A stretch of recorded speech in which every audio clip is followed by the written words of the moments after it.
Good evening, my footage friends. This is Decade49 here. I would say as per usual, but it's been a little while since you've seen me. Fucking unsubscribing scum. You join me for part 11 of the Deadly Premonition Let's Play. We are in the lumber mill, the lumber factory. We're underground, the power's gone, and we have found the place where Anna Graham has been killed. Francis York Morgan is a little bit worse for wear, and there is someone of a slightly unpleasant disposition running around here somewhere, but I'm sure we will bump into that particular person in due course. As just mentioned, my primary objective here is to find electricity to power the lift, or elevator as they call it, although now and again an ad hoc objective may pop up, such as killing fucking zombies jumping out of giant black portals in the wall. Yes. What the fuck? Anyway. Great. Nothing will stand between me and electricity. I'm like Jimi Hendrix. Walk to the mountain. Chop it down with the edge of my hand. That was an impression of an electric guitar, incidentally. Okay, here's a door with about 150 handprints on it. This is probably unusual. There are no handprints around the part where a doorknob should be. A somewhat weird design, I'd guess. Yeah, that's a somewhat weird design. Okay, I may be hallucinating wildly here, and no, I'm not going to open that door with a master key for any automobile in the town of Green Vale. But that looks like a tree. Those hands look like leaves on a tree. Perhaps. I don't know. Let's go and find some electricity. Let's find some lecky. We need some fucking lecky. Alright, it looks like we've got a little bit of a labyrinth here. A little bit of a maze. Here, lecky, lecky, lecky. Here, lecky, lecky. Alright. Let's take out some of these zombie motherfuckers. I wonder if these were like mill workers. Japanese ghost fiction has a strong tendency for the ghosts to be haunting that particular area for a particular reason. Guys, look, the working conditions are nothing to do with me. If you said to me, do I want mill workers working in a place which looks like a fucking abattoir and the headquarters of the biggest sociopath that's ever been in the history of time, I would have said no. However, you chose to work here, so yeah, maybe some of the responsibility's on you. I don't know. It's a funny thing about ghosts. They always annoy people who have got nothing to do with the reasons that they're ghosts in the first instance, because those are the only people who can help them. Bastards. Ghosts who fuck around with people who've got nothing to do with their own agendas are almost as bad as unsubscribers who unsubscribe because you don't put a fucking video out for 2 weeks. Motherfuckers. Anyway, back to business. Francis York Morgan has spotted a door with blood on it. It looks like a finger pointing up. Is that a thing? Okay, and here's a tree. Here is a very odd looking tree. And I've got a timer with really fucking bizarre music. And the timer's counting down. And I can't walk towards the tree because there's all this weird fucking liquid on the floor. Neo Vipers, come on. Like what's going on here? Okay, I'm going to shoot the tree. Is that a thing? No, it doesn't appear to be. And the timer's still counting down. Alright, I'm going to shoot the leaves. So, okay, oh, that seems to have a... Are they leaves? In fact, they look like hands. And if I'm not hallucinating wildly for the second time in 10 minutes, I do believe we just encountered a door, which was missing a doorknob. It's all starting to come together here, YouTube. It's all starting to come together. This is slightly... Silent Hillian, and Hillian, is that a thing? That's not a doorknob. That's a fucking crazy glowing hand. That has more in common with a fucking sex toy than it does with a doorknob. What's going on? All right, I'm just making sure there's nothing else here that I need to be looking at. Leonardo da Vinci would be proud of the finger pointing up. He did it in half of his fucking paintings. Talk about lack of originality. I'm only joking. He was the greatest scientific and intellectual mind in the history of humanity, if you want my actual view. But, for the sake of comedy, I'm willing to sully a few opinions and personalities. These These are the worst zombies. Do you know what? These zombies, someone should show these zombies 28 days later. It's like, you want to get the job done? Run at the person. Okay. That has to be, it looks like a tree. Is that not a tree? Alright, I don't, York, don't touch it. Don't touch the hand that's in the door because, dude, don't touch it. Don't do this. Don't do this. I've watched a lot of Japanese horror films. Do not grab... Did you see? Did you see what... See... Did you see what I warned you? Did I not warn you? You fucking bellend.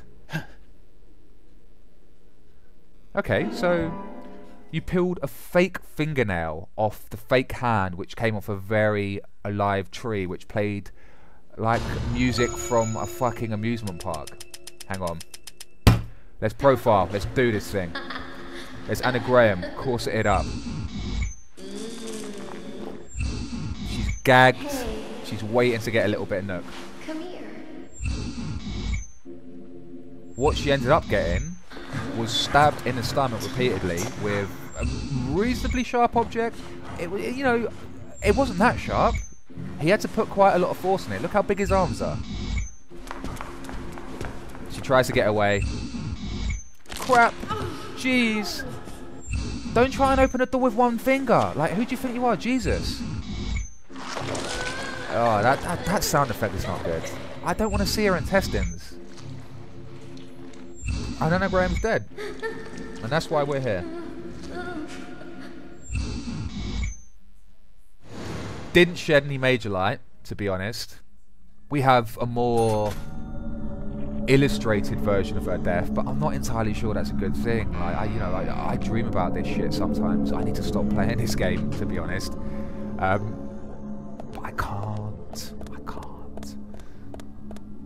Okay.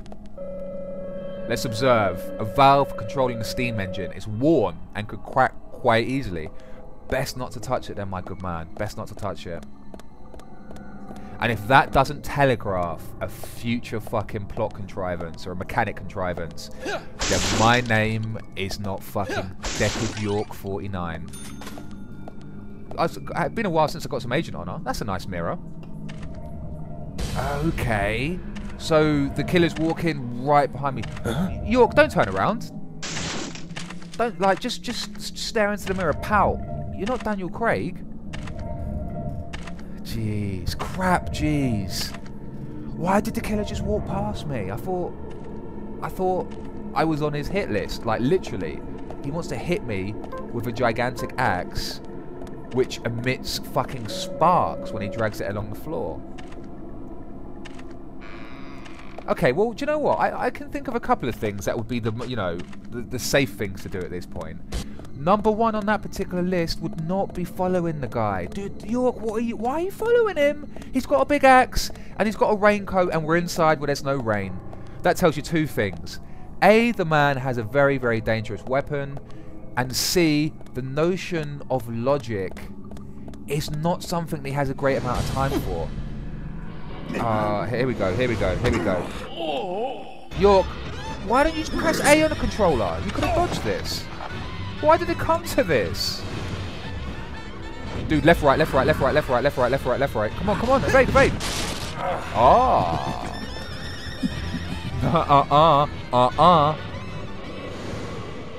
Okay, York, what you need to do now, brother, is turn around. No, not 180, a 360. Yep, turn all the way. No. When I say turn all the way around, I'm talking about the corridor which leads to the exit, not the corridor which is where the fucking crazy killer who just tried to hit you in the face with an axe departed. Is that... You and I, we're just not seeing eye to eye here. We're not seeing eye to eye. What does Zach think about this? What does Zach think about you chasing down crazy axe killers? I don't know. Zach! But he won't talk to me, will he? He'll only talk to you. And that's the entire problem with this game. If I had Zach's ear, we would have been on one of those cars which handle like a fucking elephant with roller skates. And we'd have been out of town about 11 Let's Plays ago. 11 parts of this Let's Play. But I guess where would be the fun in that? Okay. Let's open the door. Let's see what's inside. Let's go a little bit further down the rabbit hole here.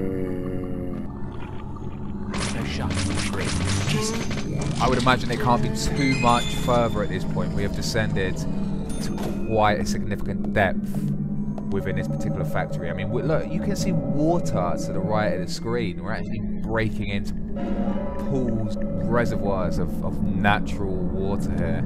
Okay, well, a crowbar's good. I like a crowbar. Come on then, you big axe-wielding cunts. Let's do this. No, don't go to the water. Tentacles are going to come out. Don't do that. Don't do that. I feel like I should be behind York at all times, shouting, "Amber alert! Amber alert!" The guy's got no sense of himself, no sense of danger. I blame Zach. I blame the parents. In fact, did he Adam be the parents? I'm not sure if that's been if that particular factoid has been represented yet. Oh, I've got a lot of metal. Steel's good. Crowbar's good. I need some honor. Give me some honor. Let's do this thing. Sparkly door time, YouTube. What can be on the other side? Oh, I should have had it. I should have reserved it beforehand. Come on, York. Don't rush. We're only getting chased by the one-arm man. He's not really one arm, but he's got the axe in one arm. Oh, dear. Oh, dear. The door is locked behind us. York is pouting significantly. Oh, it appears that we're in one of the supply rooms. We get to change our clothes, watch a bit of telly, white noise on the TV. Who turned it on, I wonder? Yeah, I wonder. I wonder, York. Who do you think it was? Who have we seen down there for the last 25 minutes? Alright, boss. I'm right under the factory. I keep getting chased by someone who's wearing a raincoat, even though we are inside, and the chance of rain is probably about as great as a chance of Anna Graham running around. Although, I'll speak to you later, boss. I need to change my suit. Okay, let's see. Let's get some supplies. What could we have in here that can help us? Not much. So we found the lecky. Let's turn that on. That should help us with the lift. We can get back upstairs to our two green veiled detectives who are waiting outside to hear our news. Is my boss ringing me back? Oh, the pan-in suggests something a little bit more dramatic than that. Pick up the phone, York. Pick up the phone, York. Pick up the phone, York. Observe it. The phone is ringing again. How are you going to trace the call? Are you fucking psychic? Alright, here we go. Hello, York. York Industries. The axe is being dragged along the floor. Is calling us. Oh dear. Okay. The axe can talk, it would appear, as well. I'll tell you what, I'm just going to go and have a bit of a fucking sleep, to be honest. This is all too much for me. I'm going to have a light sleep, and when I wake up, I'm going to be in Kansas. No, I'm just hungry. I could do with a Tin Man or a lion at this point in time. It would probably be quite useful, although not a cowardly one, I would like to point out. Let's get my clothes on. If I'm going to get my death on, I need to be wearing something good. You know, they have that saying, make sure you're wearing clean underpants just in case you get hit by a bus. York has a similar saying, but it's in relation to suits and getting his head cut off with a giant axe-wielding maniac. We haven't seen the inside of his ears, so we don't know what the state of play is there, YouTube. Okay, I'm probably going to go near the door and just turn the TV off. Shall I turn the TV off? Let's peek. Let's peek outside. I think I can see something already, to be honest. I wonder what it will be. Surprise! Here's Johnny. Oh, sweet. We've got a 2-panel display now, and the frame rate has dropped to about 3.5 frames a second. I need to find somewhere to hide. Yeah, this looks as good a place as any. I would make the observation that if the Raincoat Killer has more than sort of 3 brain cells in his head, None of the indicated highlighted places in this room should pose him any great sense of problem. So I can go out if I want to, just jump like, hi, is York, hi, here I am. Or I can observe. Oh, left trigger, hold your breath. Oh, this brings us back to that little section earlier, YouTube, where it was articulated to us that we could get past the zombies by holding our breaths. Or holding our breath. I'm not suggesting we have one, well, two lungs. Two lungs. One windpipe, one mouth. Breaths. Breasts. Yes. Oh, left trigger. York, hold your breath. It looks like he's trying to smell my breath out. I haven't been eating fucking onions. I'm not French. Okay. Looks like we could have hidden under the counter there. I wonder how he not would have seen us. Alright, breath, hold your...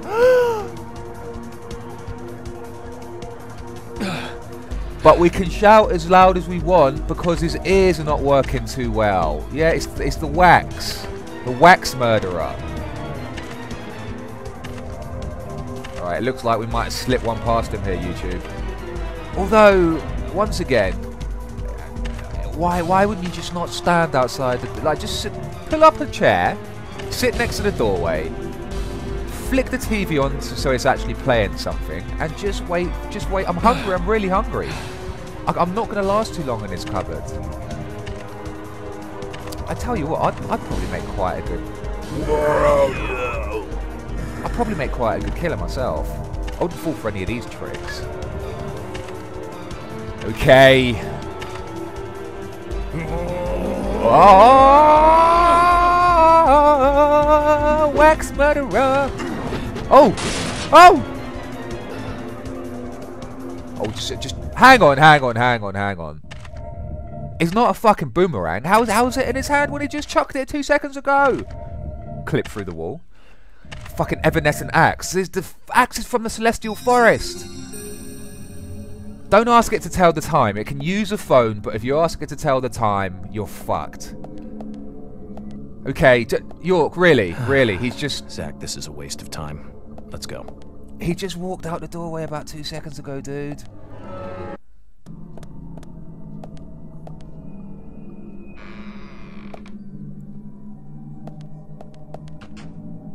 Okay. See? Do you see? Do you see cause and consequence? They called it causality in the Matrix. If he just walks out of a room and you follow directly after him, chances are that you're going to bump straight into him. That's the thing. Follow the link, guys, and I'll hit you up with the next episode. Enjoy. Subscribe if you liked.